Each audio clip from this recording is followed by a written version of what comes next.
Hi guys, welcome back to my channel. आज का हमारा topic class 12 chapter 2 self work personality से ही है, लेवल्स ऑफ कॉन्शियसनेस। जहाँ पर मैंने 3 लेवल्स ऑफ कॉन्शियसनेस बताए थे, conscious, pre conscious and unconscious. Conscious वही जिसके बारे में हम अवेयर हैं, जिसके बारे में हमें पता है, जिसके बारे में हम जानते हैं। ठीक है, जो हमारे ऐसे थॉट्स, हमारे ऐसे फीलिंग्स, हमारे ऐसे काम, बिहेवियर जो हम ऐसे दिखाते हैं, जो एक्शंस हम ऐसे करते हैं, उनके बारे में हमें पता है, तभी हम वो कर रहे हैं सोच समझ के। उनके बारे में हम लोग पूरी तरीके से अवेयर हैं। प्री कॉन्शियस इज़ व्हाट, कि तुम्हें ज़रा सा याद दिलाएंगे, तुम्हें ज़रा सा बोलेंगे, हिंट देंगे, क्लू देंगे, तो तुम्हें वो याद आ जाएगा, वो तुमने कर रखा होता है, या वो वाले तुम्हारे थॉट्स होते हैं मन में, कहीं ना कहीं वो वाली फीलिंग्स होती हैं। ठीक है, mental activity of which people में become aware only if they attend to it closely, यानी ध्यान से अगर इन पे जोर दिया जाए, इनको भी थोड़ा ढंग से इन पे अटेंशन पे करा जाए, तो ये याद आ जाते हैं, ये प्री कॉन्शियस होते हैं। अनकॉन्शियस इज़ व्हाट, जिसके बारे में तुम्हें खुद भी नहीं पता, जिसके बारे में तुम कॉन्शियस ही नहीं हो, जिसके बारे में तुम अवेयर ही नहीं हो, बिल्कुल भी अलर्ट अटेंटिव तो दूर की बात, जिसके बारे में तुम्हें ये नहीं पता कि ये चीज़ एग्जिस्ट भी करती है। ठीक है, तो अनकॉन्शियस इज़ व्हाट, कि जो कहते हैं ना, जो अंदर की बात है, या अंडर द कारपेट वाला इशू है, जो जिसके बारे में हमें पता ही नहीं है बिल्कुल, वो चीज़। Mental activity that people are unaware of, जिसके बारे में या जिस चीज़ को लेकर तुम्हारे ऐसे थॉट्स, वही विचार, फीलिंग्स, भावनाएं एंड एक्शंस, काम जो तुम करते हो बट तुम्हें नहीं पता, कभी कभार हो जाता है गलती से। ठीक है, वो चीज़ वो होते हैं अनकॉन्शियस वाले माइंड में, जिसके बारे में तुम पूरी तरीके से अनअवेयर हो, कुछ अता पता ही नहीं है तुम्हें उस चीज़ का। ठीक है, आगे देखते हैं। फ्रूड के हिसाब से अनकॉन्शियस क्या है? रिजर्वॉयर है इंस्टिंक्टिव और एनिमल ड्राइव्स का। इंस्टिंक्टिव क्या होता है, मैंने सामने लिखा है। इंस्टिंक्टिव का मतलब होता है कि तुम कुछ कर रहे हो बिना सोचे समझे, या तुम कर रहे हो और तुम्हें ही नहीं पता कि तुमने क्या कर दिया, क्योंकि तुम उस चीज़ को लेकर अवेयर ही नहीं हो। तो अनकॉन्शियस माइंड के अंदर वही सारी चीज़ें आ जाती हैं, लाइक एकदम ऑटोमेटिक रिस्पॉन्स है, तुम्हें ही नहीं पता बिल्कुल भी। जैसे इसका सिंपल वाला एग्जांपल ये हो सकता है कि अब हमें पता है कि रेस्पिरेशन हो रहा है सबकी बॉडी में, सब मतलब ब्रीथ कर रहे हैं तभी जिंदा है, तो हमें ये पता है कि हमें कैसे कर रहे हैं, सांस तो हम ले रहे हैं ना, तभी तो सब जिंदा है। किसी को इसके मतलब इसमें डीप में जाके देखो, थोड़ा सोचो इसमें जाके, तो ये नहीं पता कि हम कैसे कर रहे हैं और ये क्या हो रहा है बॉडी में। बट वी नो कि रेस्पिरेशन होता है ह्यूमन बॉडी में, breathe in breathe out, inhale exhale होती है एयर, वही हम ऑक्सीजन लेते हैं एंड CO2 बाहर करते हैं एंड वी ब्रीथ, मतलब ये प्रोसेस है, हमें पता है। तो इसके बारे में हम थोड़ा अनअवेयर हैं, देख सकते हो हमारे कंट्रोल में नहीं है ना ये एक्टिविटी, वॉलेंट्री नहीं है ये एक्शन बिल्कुल भी, तो उसको तुम अनकॉन्शियस माइंड में ले सकते हो। ठीक है, समझने के लिए जस्ट एग्जाम्पल दिए, एग्जाम्पल होगा नहीं है इसका, मैंने बस समझाने के लिए दिया कि कंसेप्ट समझ आ जाए अनकॉन्शियस माइंड का। ठीक है, और आगे इसमें बता रखा है कि इसके अंदर सारे यही चीज़ें आ जाती हैं जो इंसान बिना सोचा समझे करता है, जिसके बारे में उसे खुद भी नहीं पता होता है एंड वो कर चुका होता है, जो एकदम ऑटोमेटिक रिस्पॉन्स या रिएक्शन टू सिचुएशन होती है ना, वो अनकॉन्शियस माइंड के अंदर सारी वो चीज़ें आ जाती हैं।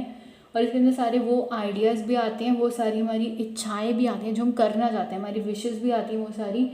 जिनको ना हम अपने अवेयरनेस से छुपाते हैं या हाइड करते हैं। मतलब तुमने देखा है कि कभी कभार कुछ करने का मन करता है, लेकिन बाहर सोसाइटी का देख के हम नहीं करते, उसे अंदर करके दबा लेते हैं। वो चीज़ें फिर कहाँ जाती हैं? जो दब जाती हैं, जिसको हम रिप्रेस कर लेते हैं, जिन फीलिंग्स को सप्रेस कर देते हैं, ये सोच के कि हाय मैं ऐसे करूँगा, ये एक्सेप्टेबल नहीं है सोसाइटी में, मुझे ऐसे करना ही नहीं चाहिए, उसको रोक लेते हैं, हम खुद को मना कर लेते हैं, खुद को लिमिट कर लेते हैं, वी लिमिट आवरसेल्व्स या रिस्ट्रिक्ट आवरसेल्व्स। तो वो सारी चीज़ें फिर कहाँ जाती हैं? वो अनकॉन्शियस माइंड में जाती हैं, नीचे चली जाती है, और वापस से, या फिर मान लो कुछ ऐसा हुआ है बहुत बुरा जिसको हम याद करना नहीं चाहते कभी भी, कि वो आए भी हमारे दिमाग में वापस वो इंसिडेंट या एपिसोड कोई लाइफ का, तो व्हाट वी डू, उसे हम भुला देंगे, फॉरगेटिंग, एकदम भूल जाएंगे, एकदम ऐसे डिनाई करने लग जाएंगे। आगे हम पढ़ेंगे डिफेंस मैकेनिज्म में है, क्योंकि उस चीज़ से जुड़ी हुई जो बुरी हमारी मेमोरी है, जो उससे हमें स्ट्रेस आता है, जो एनजाइटी, चिंताएं होती है ना उस चीज़ से, उसे भुलाने के लिए, उसे दूर करने के लिए हम खुद को डिफेंड करने लग जाएंगे, खुद को बचाएंगे कि वो चीज़ याद ही ना आए, वो मेमोरी में चीज़ रहे ही ना, वो अनकॉन्शियस से एकदम ब्रश आउट ही हो जाए, हमारी मेमोरी में आए ही ना, वो रिमूव ही कर दें हम वहाँ से, और कॉन्शियस तक उसे पहुँचने ही नहीं देते हम कभी। जैसे मान लो कोई बच्चा है, उसके साथ एब्यूज़ हुआ है या कुछ भी है, तो वो उस चीज़ को भुलाएगा, या तो तुम उससे पूछोगे कि अच्छा तुम बताओ कि क्या हुआ था, उस तरह एक तुम लोग इन्वेस्टिगेशन टाइप करोगे कि बताओ एक बार हुआ क्या क्या था, या तो कुछ तुम्हें याद है ऐसे कुछ, तो वो एकदम डिनाई कर देगा, वो नहीं बोलेगा, वो कहेगा कि कुछ हुआ नहीं था मेरे साथ, तो मैं तो बिल्कुल ठीक हूँ, नॉर्मल होना है, एकदम डिनाई। उसे अपने दिमाग से भी उस चीज़ को भुलाने में टाइम लगेगा बहुत, बट वो अनकॉन्शियस में लेके जाएगा उसे। कभी कॉन्शियस माइंड में जो एकदम टॉप पर है, जिन चीज़ों के बारे में पता है, जिस चीज़ को लेकर हम अवेयर हैं पूरे तरीके से, होशो हवास में, वो वहाँ तक उसे कभी पहुँचने ही नहीं देगा, क्योंकि वो प्री कॉन्शियस तक भी नहीं आएगा कि उसे ज़रा से याद दिलाने पे याद आ जाए वो चीज़, क्योंकि वो उसे भुलाने की कोशिश खुद से कर रहा है, अपनी मर्ज़ी से वो उसे भुला रहा है, उसके कंट्रोल में है ये चीज़। तुम्हारे कंट्रोल में है ना ये चीज़ कि तुम क्या याद रखो और क्या भुलाने की कोशिश करो। फिर चाहे वो किसी का कोई बर्थडे डेट हो या कोई तुम्हारा कुछ बुरा लाइफ का इंसिडेंट या एपिसोड हो, कुछ भी, ठीक है। तो ये सब अनकॉन्शियस में जाता है। फिर ये जो हम दबा देते हैं ना, बाहर निकाल नहीं पाते जिसे,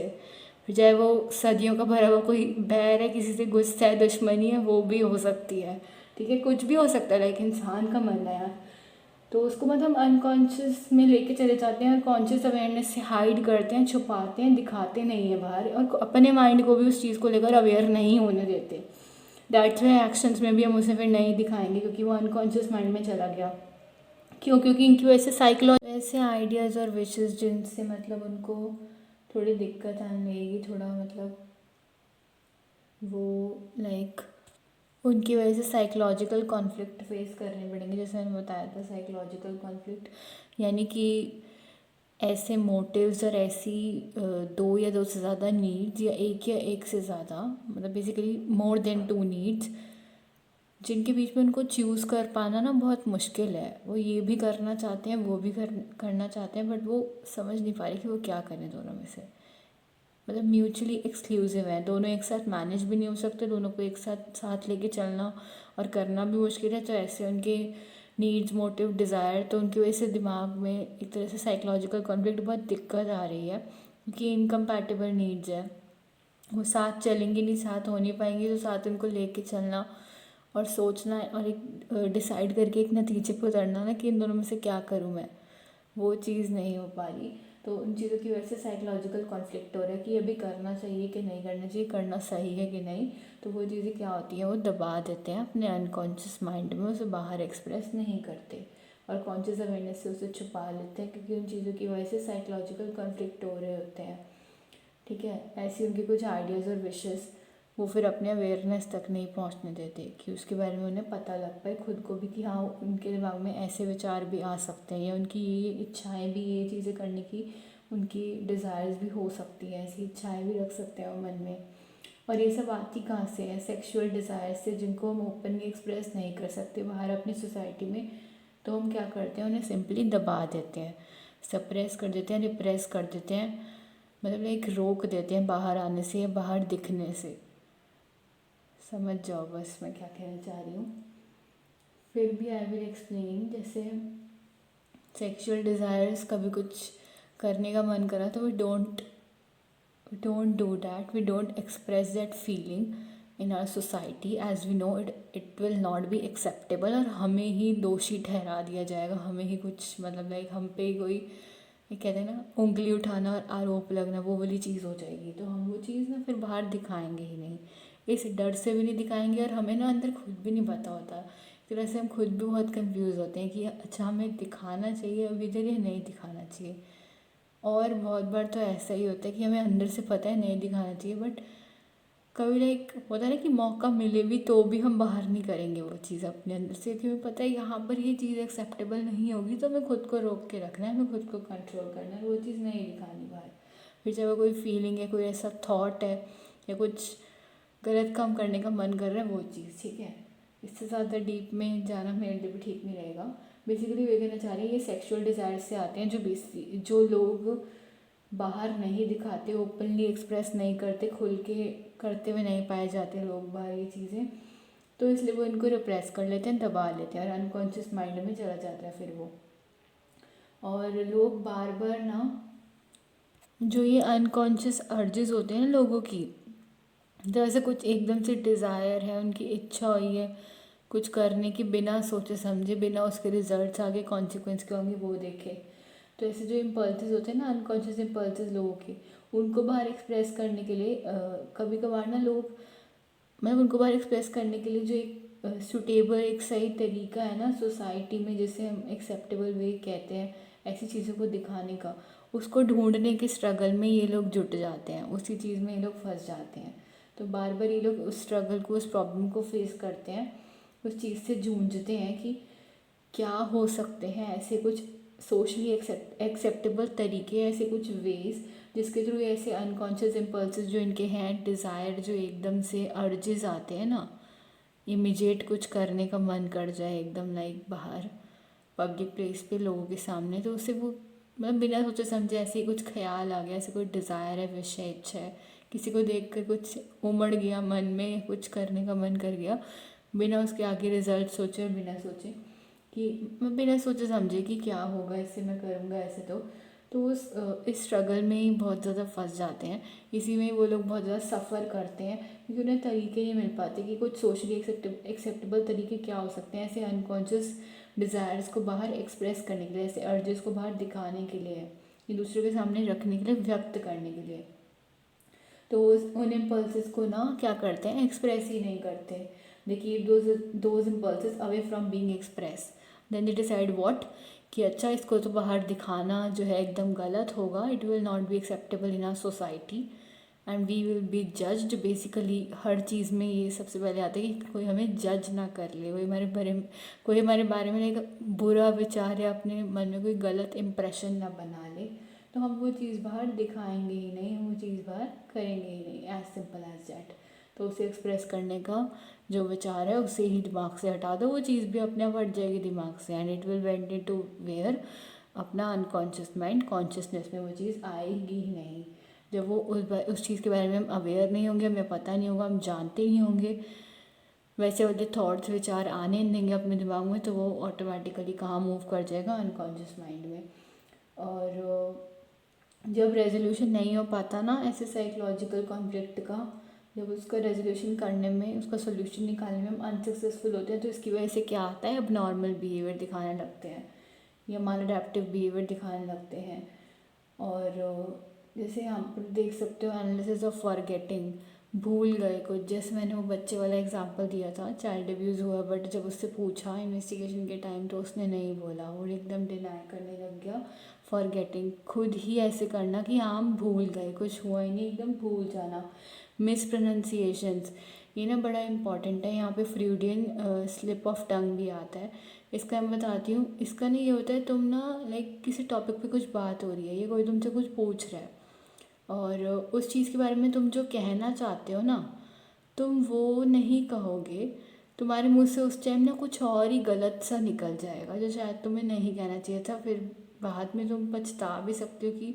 अच्छा मैंने क्या बोल दिया, मुझे ये नहीं बोलना चाहिए था। और वो एकदम से गलत टाइम पे गलत चीज़ मुंह से निकल जाती है जो नहीं बोलनी होती, पर हम बोल देते हैं, हमें भी नहीं पता होता कि कैसे, मतलब ये बाय मिस्टेक मेरे मुँह से गलती से निकल गया, इस टाइम पे तो ये बोलना भी नहीं था, इस टॉपिक पे तो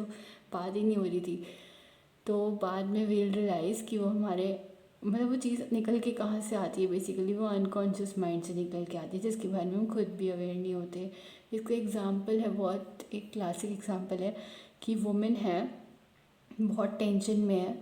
क्योंकि उसका मतलब घर जो है वो गिरवी रखना पड़ेगा उसे, उसके पास पैसे बहुत कम बचे हैं, रेंट पर शायद रहती है वो, लाइक एग्जांपल के लिए मैं समझा रही हूँ, और एग्जांपल है भी एक, तुम देखना अगर मैं बीच में कुछ अटपटा गलत गलत गलत करूँ तो तुम लोग करेक्ट भी कर लेना, पर वैसे एग्जांपल है ये, आई एम टेलिंग। तो ठीक है, वो वुमेन है और वो रहती है अपने घर में और वो उसका घर रेंट पर है एंड वो अकेली है, अपने लिए कुछ खरीद नहीं पाती, इतना शॉपिंग ज्वेलरी एंड ऑल जैसे वुमेन के शौक होते हैं वो सब उसके पूरे नहीं हो पाते क्योंकि उसके पास पैसे कम है, उसके पास पैसों की कमी है, लैक ऑफ मनी है, ठीक है, तो इतना पैसे नहीं है उसके पास, वो कमा नहीं पाती इतना। एंड हाउस वाइफ समझ लो या वर्किंग समझ लो, कोई भी, मेन क्रक्स इज डैट कि उसके पास इतने पैसे नहीं है, उसके पास पैसों की कमी है। एंड बीच में उसकी तबीयत ख़राब हुई, उसे तबीयत ठीक कराने के लिए तो डॉक्टर के पास जाना ही पड़ेगा अपनी ट्रीटमेंट लेने के लिए। तो she went to a doctor, hospital जाती है वो, वहाँ जाकर वो डॉक्टर को क्या बोलती है, असल में ना क्या होता है उसको टैक्स भी बहुत सारे पे करने पड़ते हैं। ऑब्वियसली जब घर रेंट पे ले रखे हैं, इतने पैसे नहीं हैं, तो उसे टैक्स तो पे करने पड़ेंगे, और अपना एक जब इंसान खर्चा उठाने लगता है खुद का सारा, तो उसे फिर अहमियत समझ आती है पैसों की। लाइक कि कैसे कमाना है और कैसे कहाँ कहाँ खर्च करना है। तब उनका लोगों का दिमाग चलता है पैसों के मामले में। अदरवाइज़ तो जो अगर मिल रहे हैं कहीं से फ्री के तो उड़ा दो कहीं पर भी, ठीक है। तो क्या होता है, वो डॉक्टर के पास जाती है एंड उसका स्लिप ऑफ टंग हो जाता है, उसे खुद भी पता नहीं लगता क्या होता है। वो डॉक्टर से बोलती है कि वो डॉक्टर से बोलती है कि गिव मी, मतलब उसे लाइक, मैं बताती हूँ कैसे समझाऊँ, हाँ। उसे ना ये बोलना होता है कि मुझे इस प्रॉब्लम की या सो एंड सो उसे कुछ ऐसा ऐसा सिम्टम्स फील हो रहा है, तो उसकी दवाई दे दो, उसकी गोली दे दो। लाइक सिंपल पिल होती है, दवाई दे दो उसकी। एंड व्हाट शी सेड, वो पिल की जगह ना बिल बोल देती है। क्यों होता है ऐसा? क्योंकि उसके दिमाग में वही चीज़ चलती जा रही है। अंदर से क्या है, अंदर से उसके दिमाग में क्या चल रहा है कि वो, मान लो वो गई हॉस्पिटल, शी वांट व्हाट, कि आई है वो, और वहाँ पर अगर वो ऐसा बोलेगी या कुछ ऐसा बताएगी कि उसके पास लाइक पैसे नहीं हैं, पैसों की कमी है, वैसे कम है, वो गरीब है या पुअर वहाँ से कहीं से बिलोंग करती है, पुअर बैकग्राउंड से, तो डॉक्टर उससे पैसे ना ले या उसकी फ़ीस माफ़ कर दे, लाइक उसे फ्री में ट्रीटमेंट मिल जाए। बट होता क्या है, वो जाती है वहाँ पर एंड व्हाट शी सेड, एक सेकेंड, वो कहती है कि can I have bill for this treatment. और बोलना उसे क्या होता है, can I have bill for this treatment, मतलब उसे दवाई चाहिए होती है अपना ट्रीटमेंट करवाने के लिए। और मैं शायद उल्टा फुल्टा भी कर रही हूँ बीच में, माफ़ करना। उसे बेसिकली ये बोलना होता है, can I have bill for this disease, मतलब जो भी कोई उसे दिक्कत, और for this so and so symptom, जो भी उस बीमारी है। वैसे ट्रीटमेंट भी बोल सकते हैं, उसे ट्रीटमेंट करवाना है तो उसे दवाई तभी लेनी है ना, दवाई लेगी तभी तो ट्रीटमेंट होगा। बट वो बोल क्या देती है, can I have bill for this treatment, कि मतलब मुझे बिल दे दो तुम, पहले पहले मैं ज़रा देख लूँ कितने पैसे मेरे लग रहे हैं यहाँ पर अपना इलाज कराने के लिए और अपना हेल्थ सही करने के लिए। क्यों ऐसा होता है? क्योंकि उसके दिमाग में क्या चल रहा है, उसके दिमाग में सिर्फ मनी, पैसा चल रहा है, कि उसे कितना मतलब खर्च करना पड़ता है रोज़, कितना उसका बचा है अभी उसके पास, और कितना लाइक वो खर्च कर चुकी है, एंड कितना उसे आगे जमा करना पड़ेगा सरवाइव करने के लिए, और कितना उसका यहाँ पर डॉक्टर के पास लग जाएगा। एंड उसे फिर टैक्स भी पे करना है, उसे फिर खुद के लिए थोड़ा बचा के भी रखना है आगे के लिए, अपने फ्यूचर के लिए। तो इंसान सेव करके रखता है ना, थोड़ा सोच समझ के खर्च करना है। एंड बाद में शी डिड व्हाट, कि sorry I I just correct my self, I wanted to say pill, but I by mistake say bill. पिल की जगह उसने बिल बोल दिया, क्योंकि उसके दिमाग में वही चीज़ चल रही है। अच्छा, मेरा इस चीज़ का इतना टैक्स देना है, ओहो मेरे को घर के लिए ये सामान भी लाना है, इसमें भी ये सारे पैसे जाएंगे, तो पता नहीं कितना मेरे पास कितने सारा कॉस्ट निकल कर आ जाएगा, कितना मुझे खर्चा निकालना पड़ेगा अपना, मैं कैसे मतलब करूँगी अपना गुजारा। उसके दिमाग में ये सब चल रहा है, तो समझ गए वो बोलना नहीं चाहती थी यहाँ पे बिल। इवन उसे खुद भी रियलाइज़ नहीं हुआ, खुद भी पता नहीं लगा, बट उसके मुंह से मिस प्रोनाउंसिएशन हो गई।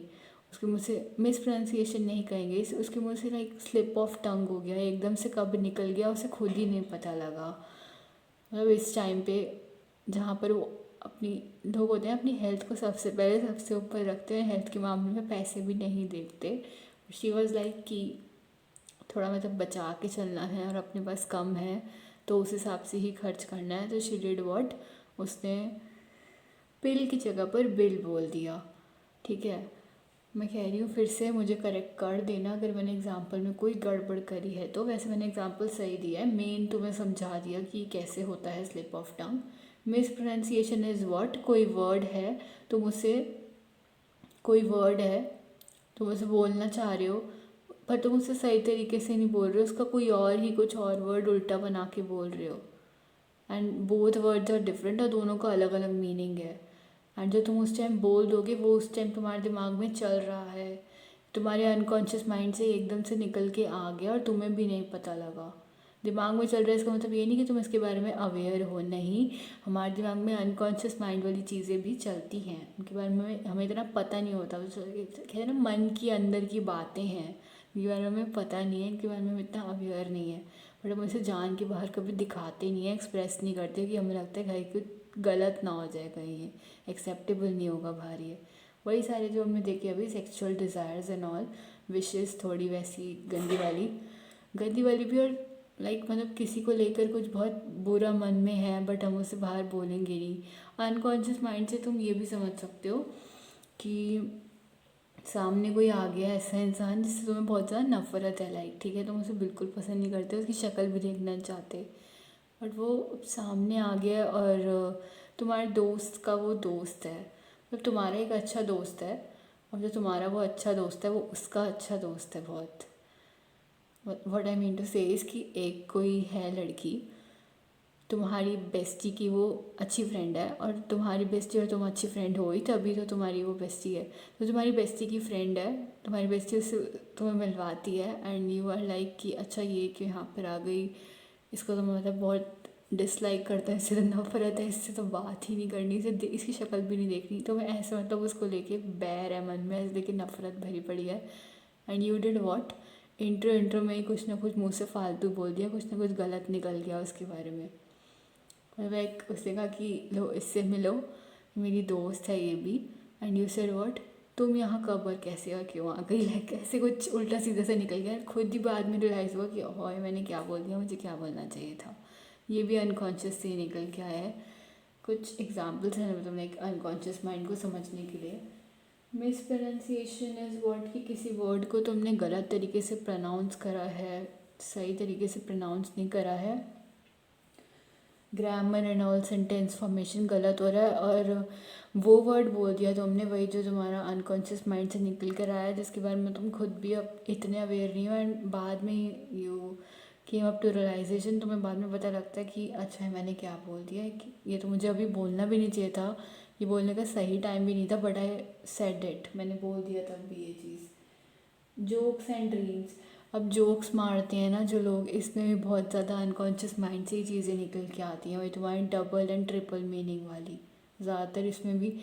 जैसे किसने कोई जोक मारा है कि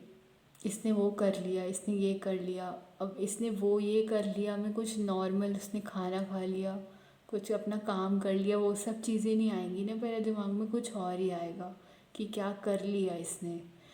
तो जो पहले दिमाग में वो आएगा ना थॉट, अनकॉन्शियस माइंड वाला कि क्या कर लिया इसने, गलत विचार वाला, अगर वो गलती से मुंह से बाहर निकल जाता है, दैट इज़ व्हाट कि दैट इज़ व्हाट कि जोक्स के फॉर्म में तुमने अपना अनकॉन्शियस माइंड वाला विचार बाहर निकाल दिया और एक्सप्रेस कर दिया सामने, गलती में, तुम्हें भी पता नहीं लगा खुद, एंड सामने वाला पर्सन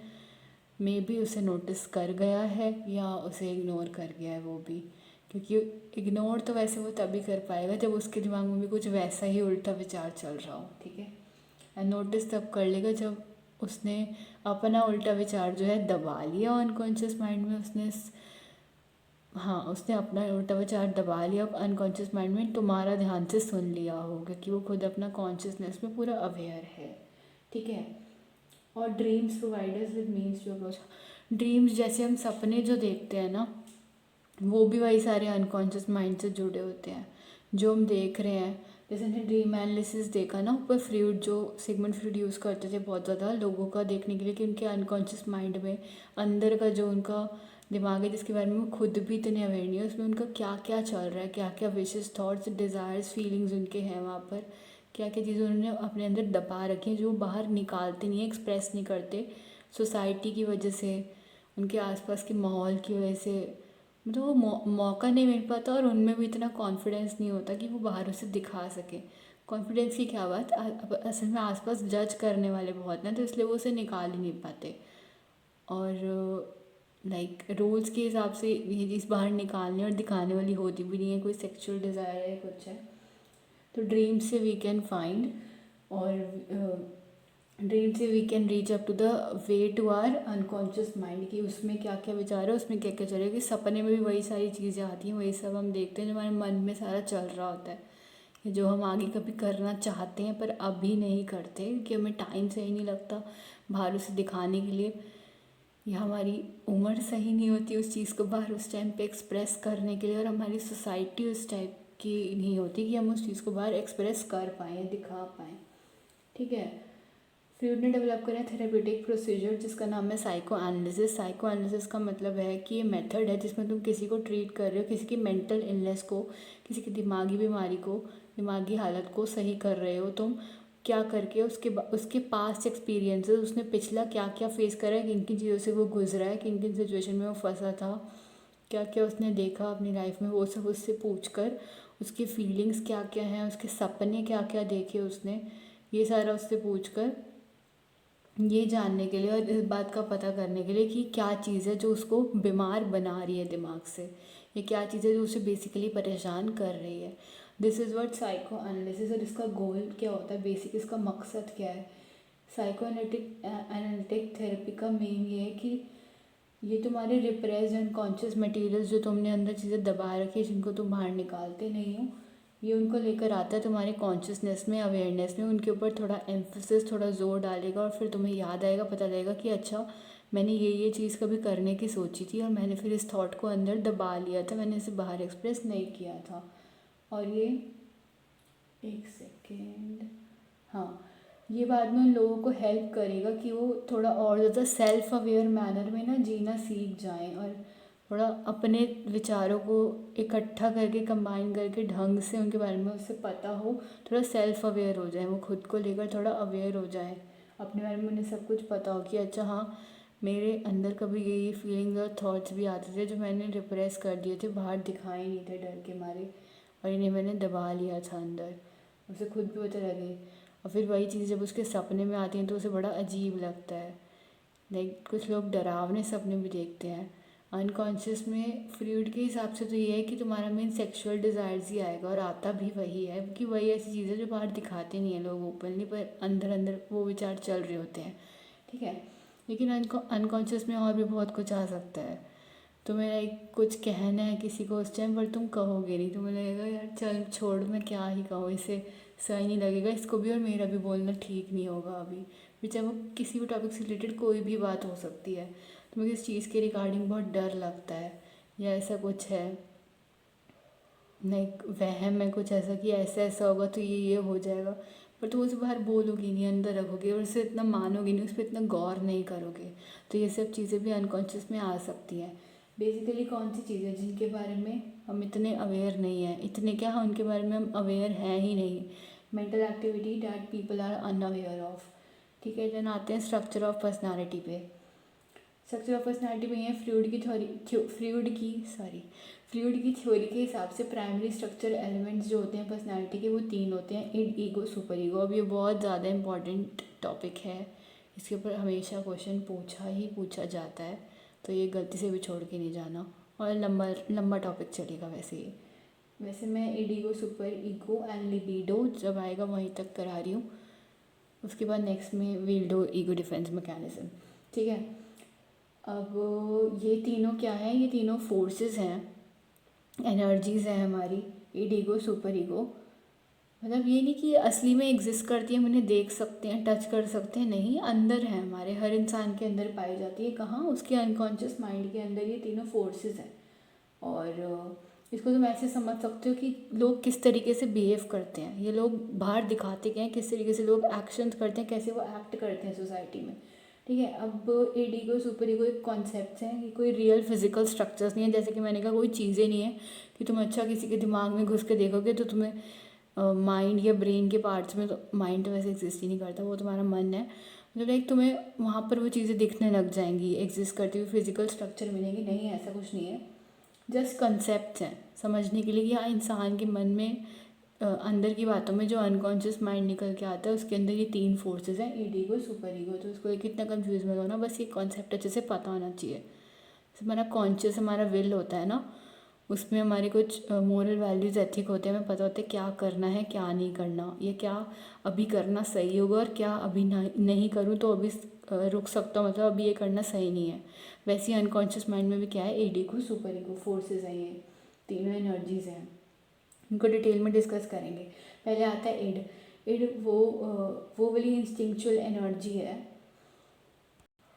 मतलब ईडी वो मेन सोर्स है, वो मेन कारण है जो पर्सन का इंस्टिंक्चुअल एनर्जी है, मतलब ऐसा नेचुरल फोर्स जिसकी वजह से वो पर्सन एक पर्टिकुलर तरीके से, एक पर्टिकुलर मैनर में बिहेव कर रहा है, बिना सोचे और बिना कुछ सीखे, बिना उसने लर्न करे, लाइक उसने कहीं से लर्न नहीं करा, उसका खुद का ही है अंदर से, उसने उसके बारे में इतना सोचा नहीं है एंड वो उस पर्टिकुलर तरीके से बाहर बिहेव कर रहा है। तो यही ईड क्या है, मेन सोर्स है एक पर्सन का इंस्टिंक्चुअल एनर्जी का, और ये डील करता है immediate gratification of primitive needs. भाई जो जो तुम्हें अभी लाइक चाहिए ना, वही ज़िद्दी बनने वाली चीज़ आ गई यहाँ पर कि तुम्हारा अभी अभी क्या क्या ज़रूरतें हैं, जो जो अभी तुम्हें चाहिए, फिर चाहे वो किसी भी चीज़ की ज़िद हो सकती है। जैसे मैं एक छोटे बच्चे का एग्जांपल लेके समझा रही हूँ कि उसने अभी ज़िद करी, उसे आइसक्रीम चाहिए, तो इमीडिएट ग्रेटिफिकेशन है उसको अभी सेटिस्फाई वो आइसक्रीम से ही होगा, तो उसे अभी के अभी इसी टाइम आइसक्रीम चाहिए, तो ये ईड होता है ज़िद्दी। और अभी का है तो बिल्कुल अभी के अभी सामने ला के रख के दो, चाहिए, नहीं दोगे तो फिर बहुत कुछ उल्टा उल्टा हो सकता है। फिर वो बच्चा सेल्फ हार्म भी कर सकता है, नखरे भी दिखा सकता है, वही थ्रोइंग टैंट्रम्स, और भी कुछ उल्टी उल्टी हरकतें कर सकता है, वायलेशन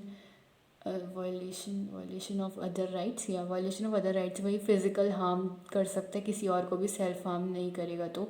अग्रेशन दिखा सकता है, बहुत ज़्यादा एंग्री हो सकता है, एंगर दिखा सकता है, वायलेंस वाला एटमॉस्फेयर क्रिएट कर सकता है, बस उसे अभी के अभी चाहिए, मतलब चाहिए। लाइक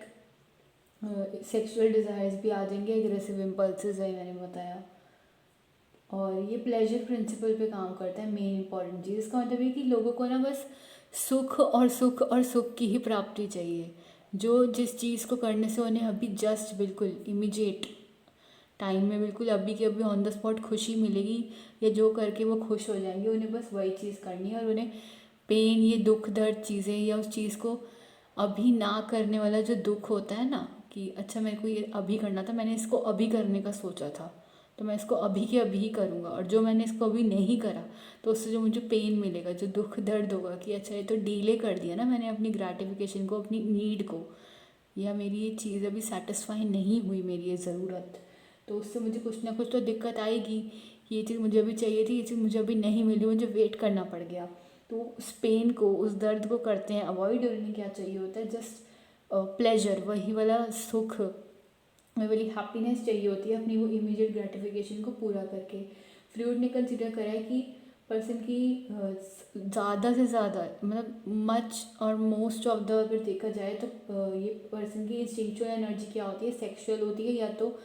और बची हुई जो सारी होती है वो अग्रेसिव होती है। अब मैं तुम्हें एक और बात भी बताती हूँ, ये सिगमंड फ्रॉइड ने सबसे ज़्यादा फोकस ही इन दो चीज़ों पे करा है, एक इसी सेक्सुअल डिज़ायर्स पर, एक अग्रेसिवनेस पर, और बाद में इनका जो क्रिटिसिज्म हुआ था इनकी थ्योरीज़ का, वहाँ पर भी ये चीज़ बोली गई है कि इन्होंने सबसे ज़्यादा एक तो ये सेक्सुअल डिज़ायर पर और एक अग्रेसिवनेस पर फोकस करा है बहुत ज़्यादा। ठीक है, तो यहाँ पर भी वही चीज़ लिखी है, यही बोल रहे हैं सिगमंड फ्रॉइड ने ऐसे ही कंसिडर करा है, यही मान के चलेगो कि पर्सन की सबसे ज़्यादा या मोस्ट ऑफ द जो हमारी कहते हैं ना इंस्टिंक्चुअल एनर्जी, वो सेक्सुअल हो सकती है, और बची हुई हमारी अग्रेसिवनेस में आ सकती है, अग्रेसिव हो सकती है। गुस्सा जो दिखाना है, गुस्सा आ रहा है जो कंट्रोल नहीं हो रहा, अभी के अभी बाहर निकालना है उसे, फिर चाहे वो किसी पर भी निकालो, बस मेरे को तो गुस्सा आ रहा है, मुझे निकालना है, फिर चाहे मैं तोड़ फोड़ मचाऊँ, किसी और को तोड़ दूँ या कुछ भी कर दूँ, पर करना है तो करना है बस अभी। और एड बिल्कुल भी केयर नहीं करता, बिल्कुल चिंता नहीं करता मोरल वैल्यूज़ की, सोसाइटी की और बाकी इंडिविजुअल्स की, कि अच्छा मेरे क्या लाइफ के रूल्स हैं, उसूल हैं, मुझे क्या सिखाया गया है, मुझे क्या करना चाहिए, या क्या करना मेरे लिए भी सही है, क्या करना मेरे लिए भी सही नहीं है। अच्छा मैं करूँगा तो सोसाइटी कहीं मुझ पर सवाल ना उठाए, क्या सोसाइटी में ये दिखाना सही होगा, ये मेरी सोसाइटी के नॉर्म्स रूल्स में एक्सेप्टेबल माना जाएगा अगर मैं ये कर दूँगा ये, या जो मैं करूँगा उससे बाकी इंडिविजुअल्स को, बाकी इंसानों पर क्या असर पड़ेगा। नहीं, ईट ऐसा कुछ भी नहीं सोचता, बस उसे जो चाहिए, जो करना है अभी वो वही करेगा, किसी की नहीं सोचेगा। थोड़ा लाइक बच्चा होता है ना ज़िद्दी वाला, अपना ही अपना, बस अपना सोचता है, अपने ज़िद्दी वाले को लेकर, वो है ईड। और फ्लूइड का ना तो मैं ये वाला क्रिटिसिज्म भी देखूँगी कि इनकी थ्योरीज में ना पता नहीं इन्होंने फीमेल को बहुत ज़्यादा ना इन्फीरियर टाइप ट्रीट करा है। ठीक है, फीमेल को बहुत ज़्यादा ऐसे करके बताया कि जैसे इनको फीमेल को इन्होंने अपनी इतना केस स्टडीज़ में एज वो जिसके ऊपर हम टेस्टिंग कर सकते हैं, एक्सपेरिमेंट करके देखते हैं, मतलब पार्टिसिपेंट वगैरह की तरह भी नहीं लिया, मेल को ऐसे सुपीरियर टाइप बताया है। पीनस एनवी का भी आगे हम देखेंगे, उस पर कैरन हॉर्नी ने, बहुत लोगों ने, मतलब इनकी न्यू फ्रोइडियन अप्रोच में हम लोग देखेंगे, इसी चैप्टर में आएगा न्यू फ्रोइडियन अप्रोच, या जो इनके मतलब इनकी थ्योरी, इन्हीं के डेसिबल्स थे वो भी, एना फ्रॉइड भी, इवन एना फ्रॉइड ने शायद ही क्रिटिसाइज, हाँ उन्होंने भी किया था इनके किसी कॉन्सेप्ट पे क्रिटिसाइज, लेकिन उन्होंने वुमेन को भी ऐसे बताया है इनकी क्रिटिसिज्म में हम देखेंगे आगे। एंड ऑल्सो ये सेक्सुअल एनर्जीज और इस पे एग्रेसिवनेस पे बहुत ज़ोर दिया है शुरू से कि इंसान के अनकॉन्शियस माइंड में यही दोनों चीज़ें सबसे ज़्यादा मेन होती हैं। जैसे मैंने बताया और भी बहुत चीज़ें हो सकती हैं। इस वजह से इन्होंने भले ही इतना कुछ कंट्रीब्यूट करा, साइकोडायनेमिक नाम से ही पता लगता है कि सिगमंड फ्रॉइड है, इनके उससे आया, इनका सबसे ज़्यादा कंट्रीब्यूशन है इसमें। बट इनको क्रिटिसाइज़ बहुत ज़्यादा किया गया इन चीज़ों की वजह से, क्रिटिसिज्म भी निकाला गया। और इन्हीं के डेसिपल्स जो इन्हीं के स्टूडेंट थे, उन्होंने इनकी थ्योरी से अपनी अलग अलग थ्योरीज बना के थोड़ा पॉजिटिव वे में अच्छा करके, जहाँ पे मोटिवेशन का रोल होता है इंसान की लाइफ में कि वो कुछ करना चाहता है अपने लिए, उन चीज़ों पे जोर डाल के बहुत कुछ दिया। ग्रोथ और फुलफिलमेंट चाहिए होती है, वो सब बताया। कैरन हॉर्नी ने भी बताया कि वुमेन का इंटरपर्सनल रिलेशनशिप्स की वजह से ख़राब होता है। अगर कुछ ऐसा है तो मतलब वुमेन, तो मैं जेंडर के बेसिस पे, सेक्स के बेसिस पे किसी को भी इन्फीरियर या सुपीरियर नहीं बता सकते, बट इन्होंने वो करा था सिगमंड फ्रॉइड ने। ठीक है, सॉरी मैं टॉपिक से शिफ्ट हो गई थी, बट थोड़ा सा सिगमंड फ्रॉइड के बारे में बताना ज़रूरी भी था, जो हम आगे पढ़ेंगे। देन आ जाते हैं वापस टॉपिक पे। ईगो इड से ही निकल के आई है, इड से ही ग्रो हुआ है, और ये इंडिविजुअल का इंस्टिंक्चुअल नीड सेटिस्फाई करता है रियलिटी के साथ में चल के। मतलब सच्चाई को लेके चलता है, और सच्चाई के बेसिस पे, सच्चाई के अकॉर्डिंग ये इंडिविजुअल का इंस्टिंक्चुअल नीड जो है ना, जो उसका डिज़ायर है, उसे सेटिस्फाई करेगा। ठीक है, और ये हमारा इड से ही निकल के आया है, क्या, ईगो। ठीक है, ये रियलिटी प्रिंसिपल पर काम करता है। जैसे इड हमारा प्लेजर वाले पे काम करता है, ये रियलिटी वाले पे काम करता है। और ये इड को डायरेक्ट करता है, इड को डायरेक्शन देता है, इड को इंस्ट्रक्शन देता है कि ज़्यादा सही तरीके और ज़्यादा ढंग से, जो कहते हैं ना बिहेव करना, वो ज़्यादा सही तरीके और ज़्यादा सही से बिहेव करने के तरीके क्या हो सकते हैं, या इड को कैसे बिहेव करना चाहिए। तो इड को थोड़ा डायरेक्शन देता है। जैसे कि एक बच्चे का इड है जिसको आइसक्रीम कोन चाहिए, वही एग्जाम्पल, और वो उसे क्या कहता है कि मतलब लाइक वो तो देख लो, वो सड़क पे ना ट्रैवल करके जा रहा है, उसने किसी को देखा वो आइसक्रीम खा रहा है, तो उसका इड उससे क्या कहेगा, उससे अभी आइसक्रीम चाहिए, उसे बिल्कुल एकदम ऐसे क्रेविंग हो रही है, इमीडिएट ग्रेटिफिकेशन यही है कि उसे इसी से ही सेटिस्फेक्शन मिलेगा, बस वो आइसक्रीम खा के। वही वाली जो वो बच्चा खा रहा है, जो उसके हाथ में, उससे छीन के खाने में जो उसे मज़ा आएगा ना, वो उसे वैसे कभी नहीं आने वाला। तो ऐसा उसका इड है, एकदम ज़िद्दी पना वाला। तो क्या, तो उसका इड उसे क्या कह रहा है कि जाए फिर उससे वो कोन छीन के खा ले। ठीक है, उससे वो कोन छीन के खा ले, बट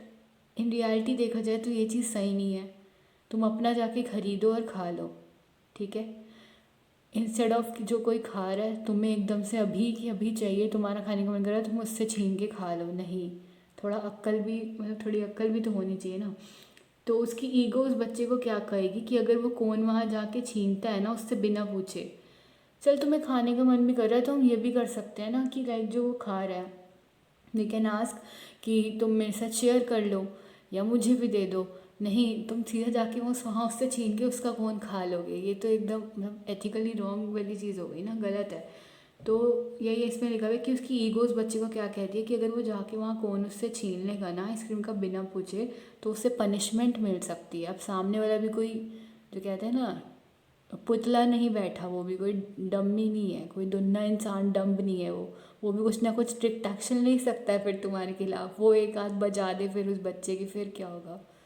और ही कुछ गंदा सा सीन क्रिएट हो सकता है ना। तो वहाँ से पनिशमेंट मिल सकती है, क्योंकि वो फिर बजाएगा और वो बच्चे की मम्मी उससे अलग बजाएगी। ठीक है, तो क्या होता है, रियलिटी प्रिंसिपल पर काम करके उस बॉय को ये पता लग जाता है कि सही एकदम अच्छा वाला तरीका क्या होगा अपने उस सेटिस्फैक्शन को पूरा करने का, उसे अचीव करने का, कि जाऊँ और परमिशन ले लूँ कौन खाने की, वहाँ से पूछ कर आ जाऊँ, अपनी मम्मी से परमिशन ही लेकर आ जाऊँ, या जिसका कौन, जिससे मैं छीनने जा रहा हूँ ना, बेसिकली जिससे मैं छीनने जा रहा हूँ कौन, उससे ही पूछ कर आ जाऊँ कि भाई मैं तेरे साथ कौन शेयर कर लूँ या तेरा कौन ले लूँ, या मुझे एक आध बाइट मिल सकती है इससे। सही तरीका, सही तरीका यही होगा। मतलब उससे तो बहुत बेटर है कि तुम जाके छीन के खा रहे हो उससे, और फिर बाद में उससे थप्पड़ भी खा रहे हो। तो एड क्या होता है, डिमांडिंग होता है, लाइक हुक्म कर दिया, ऑर्डर दे दिया, और ये अभी अभी पूरा होना चाहिए, ये चीज़ मिलनी चाहिए, सामने पड़ी हुई होनी चाहिए, आंखों के सामने पड़ी हुई मिलनी चाहिए। और जो ये पूरी नहीं हुई तो फिर हम अलग अलग लेवल तक अपना जो है दिखाएंगे, अपने जो क्या कहते हैं, अपने अलग अलग रूप दिखाएंगे, अलग अलग लेवल तक अपने मास्क उतार उतार के हम क्या क्या और कर सकते हैं अपनी चीज़ों को पाने के लिए वो दिखाएंगे। अनरियलिस्टिक, रियलिटी पर तो काम बिल्कुल नहीं करता। रियलिटी पर काम करना करना होता है इसको, और रियलिटी के बारे में सोच के चलता तो थोड़ा सोसाइटी का और बाहर के लोगों का भी सोचता। बाकी लोगों का सोचता तो ये ख्याल ही ना आता दिमाग में कि मैं आइसक्रीम दूसरे से छीन के खा लूँ। ठीक है, सिखाया जाता है ना मोरल वैल्यू में, शेयरिंग इज़ केयरिंग। वो सुपर ईगो में पढ़ेंगे अभी हम। ठीक है, तो ये प्लेजर प्रिंसिपल पर काम करता है, हमने देखा ही अभी कि अभी हमें प्लेजर चाहिए और बस प्लेजर ही चाहिए। हम पेन को अवॉइड करते चले जाएंगे, फिर चाहे हम दूसरे को उसके अपने प्लेजर के चक्कर में कितना पेन दे लें वो कोई बात नहीं, बस हमारा इड सेटिस्फाई होना चाहिए, हमें इमीडिएट ग्रेटिफिकेशन मिल जाना चाहिए। And ego is what, patient है, वेट कर लेगा, थोड़ा दुख दर्द सह लेगा, इतना कोई मर नहीं जा रहा वो बिना आइसक्रीम के, वेट करेगा। थोड़ा काम होता है ना बाय नेचर, शांत, वेट करने वाला, रीज़नेबल है, क्या करना चाहिए क्या नहीं करना चाहिए और मुझे अभी ये क्यों नहीं करना चाहिए, चीज़ों के पीछे रीज़न देना आता है इसे, थोड़ा रीज़न का पता है कि हाँ ये अभी करना सही है और इसके पीछे पीछे का ये कारण है तो मैं अभी नहीं करूँगा। रैशनल थिंकिंग पे बेस्ड होता है ना जैसे। और रियलिटी प्रिंसिपल पर काम करता है, सच्चाई पे, कि हाँ अभी ये हिसाब से इस सिचुएशन के हिसाब से इसके अकॉर्डिंग ये चीज़ सच सच है और मेरे को ये करना चाहिए तो मैं ये कर लेता हूँ और ये मैं नहीं करता अभी, या ये करना सही होगा, ये मेरा सही तरीका है अपनी ग्रेटिफिकेशन को पूरा करने का और ये गलत है तो फिर ये हटा देता हूँ, इसको अपनी लिस्ट से डिलीट करो, ये नहीं करना, और ये सही तरीका अपना के मैं ये करूँगा। सुपर ईगो, ये सबसे अच्छा तरीका है कैरेक्टराइज करने का सुपर ईगो को, कि तुम इसके बारे में सोचो as moral branch of mental functioning. Like इसमें वो चीज़ आ जाएगी, तुम ऐसे सोचो ये चीज़ करना मेरे लिए सही है और ये मैंने अपनी मोरल वैल्यूज़ से, ये मैंने बचपन से सीखा है तो ये मुझे करना चाहिए, और ये मैंने नहीं सीखा है, मैंने कहीं मुझे नहीं पढ़ाया गया, मेरे पेरेंट्स ने मुझे ये नहीं सिखाया ये कभी, तो मैं नहीं करूँगा कभी। जैसे मान लो कोई दोस्त है तुम्हें फोर्स कर रहा है मेरे साथ स्मोकिंग कर, अल्कोहल पी, तुम्हें पता है यार मेरे घर में कोई नहीं पीता, मुझे कभी इस चीज़ सिखाई नहीं गई है, तो मैं क्यों ये रूल्स ब्रेक करूं या क्यों किसी का भरोसा तोड़ूं अपने घर से, तो मैं नहीं पीऊँगा, मना कर दूँगा। सुपर ईगो ये चीज़ होती है। लेकिन एक पेरेंट वाला पार्ट आ जाता है इसके अंदर, आगे इसमें लिखा भी हुआ है। सुपर ईगो ईड को बताती है और ईगो को बताती है कि जो ग्रेटिफिकेशन, जो नीड अभी तुम्हें चाहिए ना, तो ये एथिकल है कि नहीं, ये अभी प्राप्त करना सही है कि नहीं, ये वो सही टाइम है कि तुम्हें ये अभी चाहिए कि नहीं चाहिए। लाइक कोई भी चीज़ ले लो, खाने की ले लो, कपड़े ले लो, पड़े हैं बहुत सारे, बट फिर भी एक होता है ना कि यार चल अभी तो मेरा लाइक बर्थडे आने वाला है, कोई फेस्टिवल आने वाला है तो मैं कुछ ले लेता हूँ नया। नहीं, सुपर ईगो इज़ व्हाट, थोड़ा बचा के चल पैसे, ऐसे खर्चे कर करके उड़ा मत, जो पड़े हैं तेरे पास तो उनमें से पहन, और अभी मत खरीद इसको, रुक जा। पैसे ऐसे पेड़ से तोड़ के नहीं ला रहे ना, हम कमाते हैं मुश्किल से, तो रुक जा अभी मत ले। ठीक है, रोक ले खुद को। तो ये कंट्रोल करता है ईड को, पेरेंटल अथॉरिटी को इंटरनलाइज करके। लाइक पेरेंट्स से जो सीखा है मोरल वैल्यूज़ के थ्रू, जो घर में फैमिली में सिखाया गया है शुरू से कि क्या करना सही है और क्या करना सही नहीं है। एक होते हैं ना एथिक्स की, किसी को हार्म नहीं करना अपने मतलब के लिए, किसी को नुकसान नहीं पहुंचाना, वो चीज़ें, तो वो चीज़ हम कभी नहीं करेंगे, या किसी से झूठ नहीं बोलना, कभी चोरी नहीं करनी अपने मतलब के लिए, अपनी नीड्स को पूरा करने के लिए नहीं, वही ईमानदारी का जो खाते हैं कमाते हैं वही करना है। तो वो पेरेंटल अथॉरिटी की, अच्छा मेरे से एल्डर है, बड़ा है, तो उसने ये करने के लिए मुझे मना की, ये करने के लिए कहा है तो मैं ये करूँगा, वो चीज़ इंटरनलाइज, वो चीज़ अंदर ना जगा देता है सुपर ईगो किसी भी इंसान के, तो उससे उसकी इड कंट्रोल होती है। और प्रोसेस ऑफ सोशलाइजेशन के थ्रू, वही जब वो बाहर के लोगों में बाहर के लोगों के साथ मिलता जुलता है, उनके साथ इंटरेक्ट करता है, तो अपनी सोसाइटी में जाता है, फिर वो उस हिसाब से एक्ट करता है। फॉर एग्ज़ाम्पल, अगर बॉय ने देखा और उसका मन करा, उसने चाहा कि उसे आइसक्रीम कोन मिल जाए, तो उसने अपनी मम्मी से पूछा कि उसे भी आइसक्रीम कोन लेना चाहिए कि नहीं लेना चाहिए। उसकी मम्मी के पास पैसे हैं कि अब उसे आइसक्रीम कोन दिला सके, या दिलाने के लिए हाँ कर रही हैं वो, तो वही वो लेगा। उसकी सुपर ईगो उसे ये कहेगी कि उसका बिहेवियर मॉरली करेक्ट है। अब मम्मी तो बच्चे को दिला ही देगी ना, जब वो बच्चा पूछेगा थोड़ा तमीज़ से, इंस्टेड ऑफ कि चलते चलते कहीं जाके खींच रहा है किसी से, ये ज़िद करने लग गया कि मुझे अभी के अभी ला के दो, अभी के अभी चाहिए मुझे। तो ये जो अप्रोच होती है ना, ये वाली अप्रोच आइसक्रीम लेने की या आइसक्रीम ऑब्टेन करने की, ये कोई भी उस बच्चे के मन में गिल्ट, कोई भी पछतावा कि उसने अच्छा कोई गलती कर दी या कुछ गलत कर दिया, ऐसा कुछ क्रिएट नहीं करेगी। कोई भी डर नहीं क्रिएट होगा उसके मन में, डर कैसे नहीं होगा, क्योंकि उसने कुछ गलत नहीं किया, उसे पनिशमेंट नहीं मिलेगी कहीं से। ठीक है, उसके मन में कोई चिंता नहीं होगी किसी चीज़ को लेकर कि हाय मैंने गलत कर दिया। जैसे फ्रेंड्स के साथ गए, स्मोकिंग करके आ गए, अल्कोहल पिया है, यार मेरे को ऐसा नहीं करना चाहिए था, बाद में वही पछतावा हो रहा है, मैंने तो ऐसे कर दिया, मैंने प्रॉमिस करा था मम्मी से पापा से कि वैसे कभी नहीं करूँगा, लाइक वो चीज़ समझ सकते हो ना। फिर अंदर तक वो चीज़ ना रह जाती है कि अच्छा मैंने कुछ तो गलत करा ही है, मैंने अपने एथिक्स, उसूलों को, मोरल वैल्यूज़ भूल गया, मैंने उसे तोड़ दिया रूल्स को और उसके खिलाफ चला गया। मैं अपनी ज़रूरतों को, अपनी नीड्स को पूरा करने के लिए जो मुझे अभी के अभी चाहिए था, या दूसरे के इन्फ्लुएंस में आके। तो इंडिविजुअल की फंक्शनिंग के बेसिस पर इसके टर्म्स में देखा जाए तो फ्रूड मतलब ऐसा सोचते हैं, ऐसा मानते हैं कि अनकॉन्शियस जो है वो 3 कॉम्पिटिंग फोर्सेस से बनी है। अब ये जो ईड ईगो सुपर ईगो है ना, इन तीनों के बीच में अभी लड़ाई डिबेट हो सकती है आपस में। क्यों? किसी इंसान में लाइक ईड बहुत ज़्यादा हद तक हो सकता है, बहुत ज़्यादा स्टबन, बहुत ज़्यादा ज़िद्दी पना वाला, बहुत ज़िद्दी टाइप का, उसकी ना ईगो सुनती ना सुपर ईगो सुनती। किसी का ईगो मतलब किसी के बारे में सोच के नहीं चलता, किसी के बारे में कंसर्न नहीं है। वहीं पे किसी इंसान का ईगो थोड़ा एक्टिव है, वो सुपर ईगो की सुन लेता है पर ईड की बिल्कुल नहीं सुनता, तो वो उस हिसाब से एक्ट करता है। किसी का सुपर ईगो बहुत एक्टिव है, भाई जो हमने सीखा है, जो हम बचपन से करते आ रहे हैं, जो हमने करते हुए देखा है दूसरों को, हम वही करेंगे हमेशा, उसके खिलाफ या उसके अलावा कुछ अलग हट के नहीं करेंगे, और अपनी ज़िद को पूरा करने के लिए तो बिल्कुल कोई गलत स्टेप नहीं उठाएंगे। वो चीज़ होती है सुपर ईगो। तो यहाँ पे यही लिखा है कि कुछ लोगों में ईड बहुत ज़्यादा स्ट्रॉन्गर होता है उनकी सुपर ईगो से, वहीं दूसरे लोगों में सुपर ईगो बहुत ज़्यादा स्ट्रांग होती है उन लोगों की ईड से। रिलेटिव स्ट्रेंथ जो होती है ना ईड की, ईगो की, सुपर ईगो की, यानी अगर कंपेयर करके देखें तो जो ताकत होती है ना ईड की, ईगो की, सुपर ईगो की, ये डिटरमाइन करती है हर एक पर्सन की स्टेबिलिटी को, उसके बैलेंस को, उसके बिहेवियर में जो बैलेंस आता है कि वो कैसे बिहेव कर रहा है बाहर, क्या क्या एक्शंस दिखा रहा है, क्या क्या एक्ट वो बाहर कर रहा है, या क्या चीज़ वो दिखा रहा है सोसाइटी में, कैसे बेसिकली बिहेव कर रहा है। फ्रूड ने ये भी अज्यूम करा है कि ईड एनर्जाइज होती है 2 इंस्टिंक्चुअल फोर्सेस से, life instinct, death instinct. Instinct is what, मैंने यही लिखा है सामने कि वही जो तुम बिना सोचे कर रहे हो कुछ ऐसा, मतलब तुम्हारा कोई ऐसा नीड, डिज़ायर, अर्ज है, वही सारा इंस्टिंक्चुअल उसी से रिलेटेड है। बाकी फिर भी कन्फ्यूजन हो तो एक बार पूछ लेना, मैं दोनों में डिफरेंस समझा दूँगी। और हाँ, अब देखो फ्रूड की फिर से यहाँ पे गलती हो रही है, जैसे मैंने बताया सेक्सुअल डिज़ायर पे ज़्यादा जोर एम्फेसिस देना, और बच्चा जो हो गया वो अग्रेसिवनेस हो गया। मतलब इंसान के अंतर मन में और भी तो कुछ हो सकता है ना, क्या पता उसकी खुद की कुछ ऐसी इच्छाएं हो, कुछ सपने हो जो वो करना चाहता है पूरे। अब सबके मन में 24 घंटा यही तो नहीं चलता रहेगा ना अनकॉन्शियसनेस में, अच्छा सेक्सुअल डिज़ायर्स ये तो नहीं होगा ना। तो यहाँ इनकी गलती थी, इन्होंने ना बहुत कम अटेंशन पे किया डेथ इंस्टिंक्ट पर और ज़्यादा फोकस कर दिया, ज़्यादा जोर दे दिया, ज़्यादा